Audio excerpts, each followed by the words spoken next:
disampaikan oleh Bapak Yudi. Kepada Bapak Yudi, kami persilakan.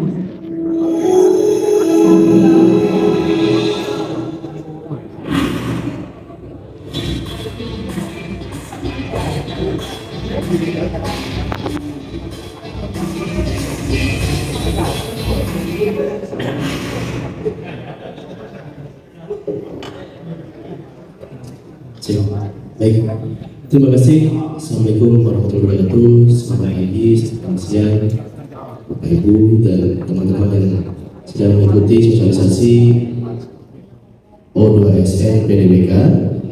Pada kesempatan ini saya Purnomo akan menjelaskan tutorial teknis portal registrasi terpadu sebagai aplikasi pendaftaran bagi peserta didik melalui operator pendidikan untuk mendaftar ke ajang-ajang yang diselenggarakan oleh PPTI di tahun 2024. Adapun alur pendaftaran sebagai saja lebih terbesar. Yang pertama adalah operator mengakses halaman pendaftaran melalui daftar strip ppti.kemdikbud.go.id.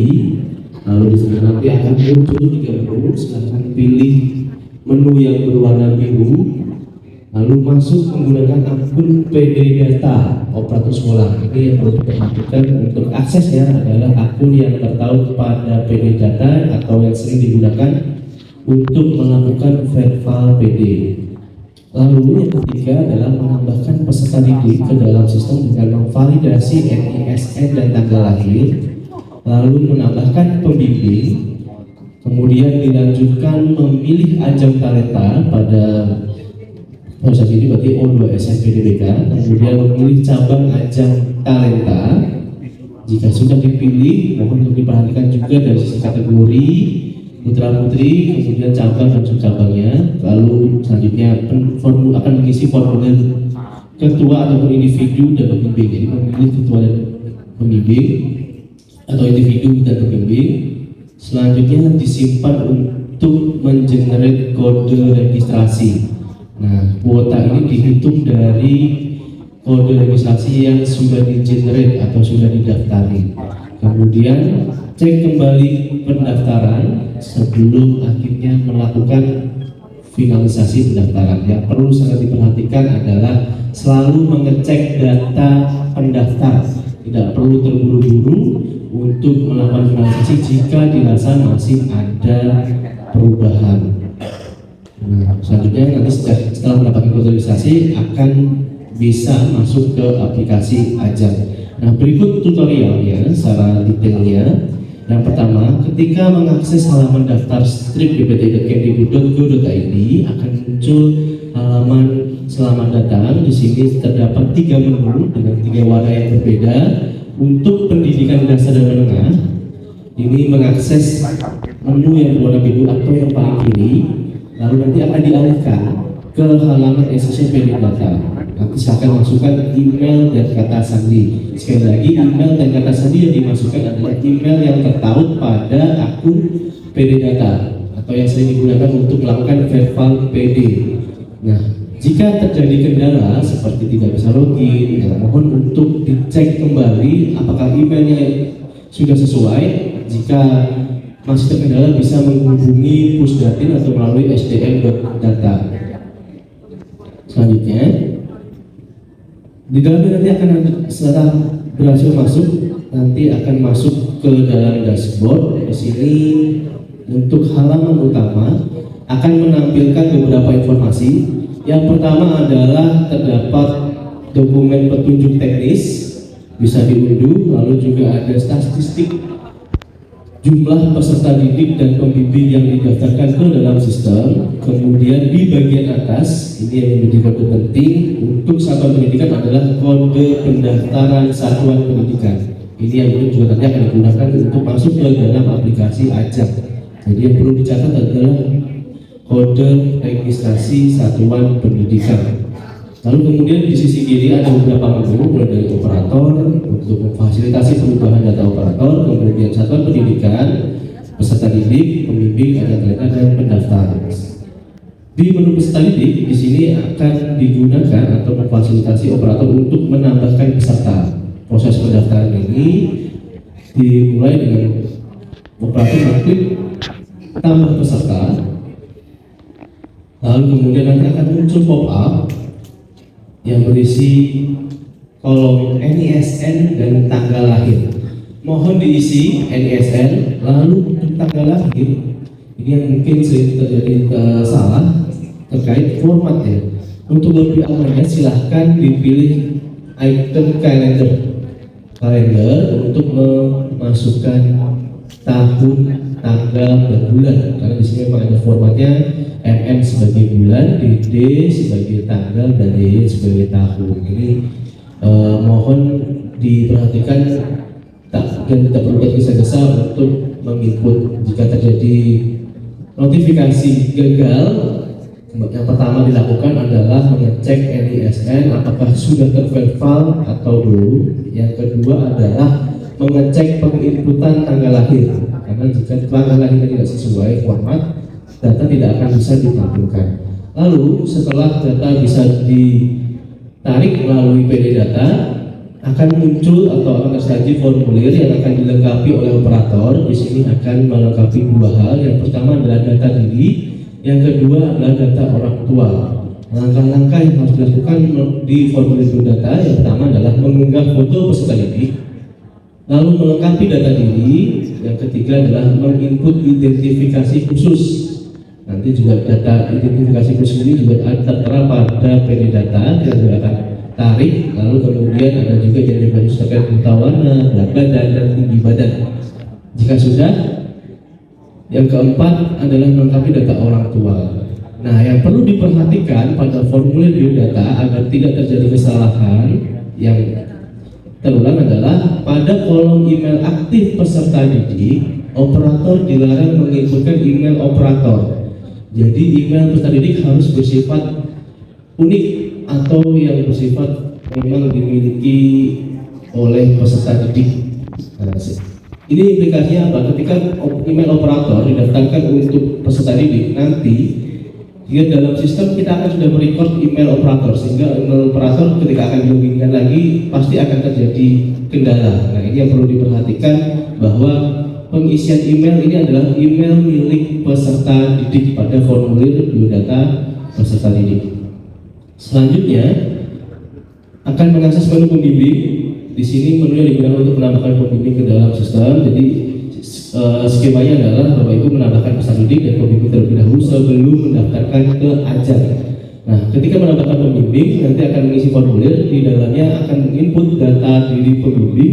Di situ terdapat isian. Lalu untuk NIP, NPTK, NIDN ini bersifat opsional. Lalu kemudian terdapat isian terkait kontak dan alamat korespondensi.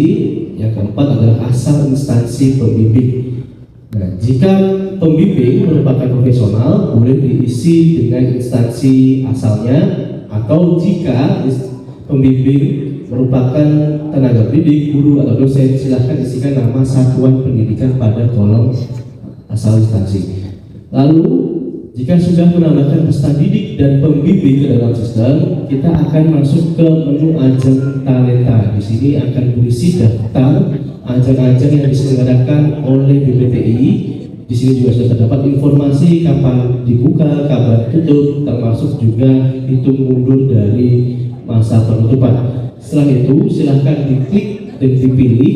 Misalkan kita saat ini O2SN PDBK, lakukan pencarian O2SN PDBK, lalu nanti klik detail. Di dalam detailnya akan muncul informasi deskripsi singkat, kemudian juga ada pedoman. Lalu yang perlu diperhatikan adalah di tabel. Nah, di tabel ini akan memuat daftar cabang yang diselenggarakan. Yang perlu diperhatikan untuk olahraga yaitu adalah untuk memperhatikan hingga ke kategori. Kategori, karena di sini terdapat informasi kategori untuk olahraga nanti akan ada putra dan putri atau putri. Lalu kemudian cabang, subcabang, jenis keanggotaan, jumlah minimal peserta, lalu juga jumlah maksimal peserta, kemudian jumlah maksimal pembimbing, lalu kemudian kuota tim ataupun peserta dalam satu sekolah. Untuk 9 artinya ini bisa lebih dari satu. Lalu kemudian jika ingin mendaftarkan silahkan klik daftar. daftar. Maaf.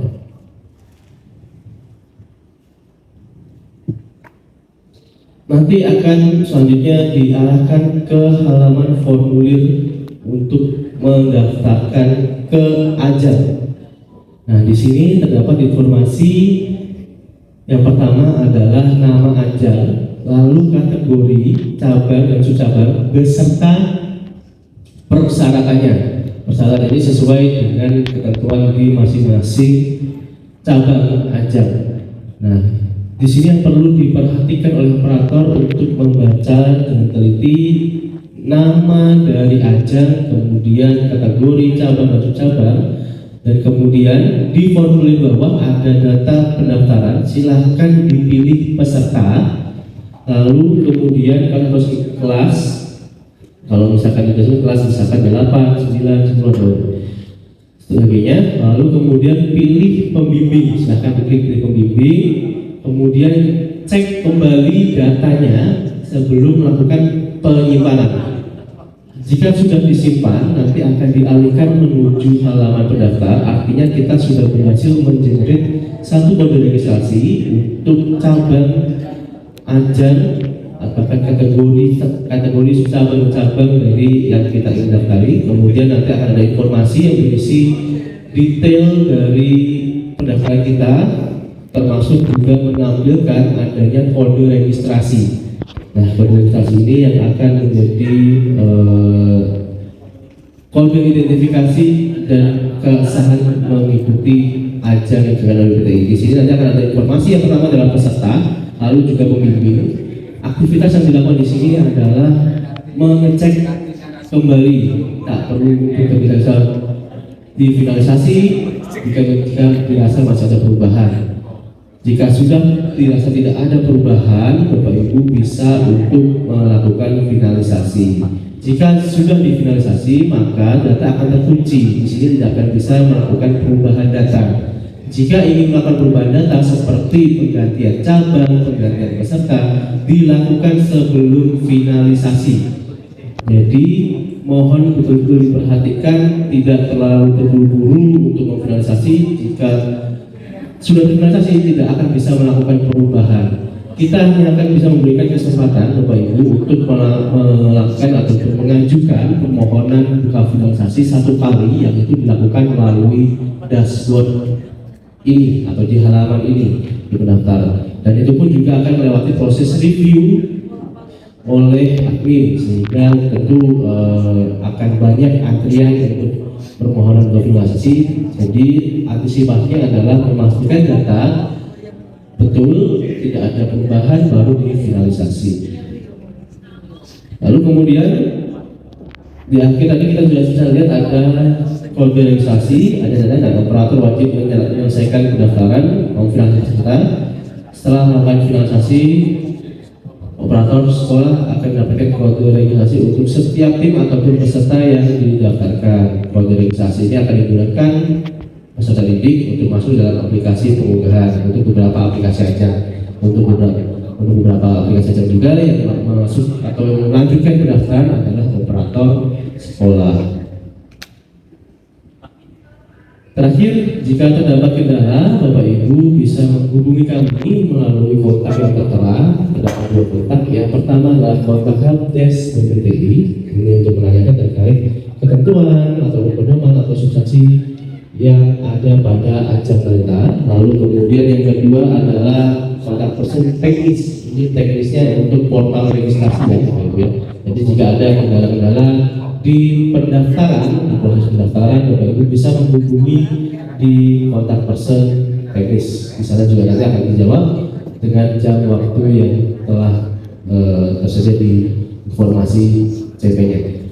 Begitu yang bisa saya sampaikan. Terima kasih. Assalamualaikum warahmatullahi wabarakatuh.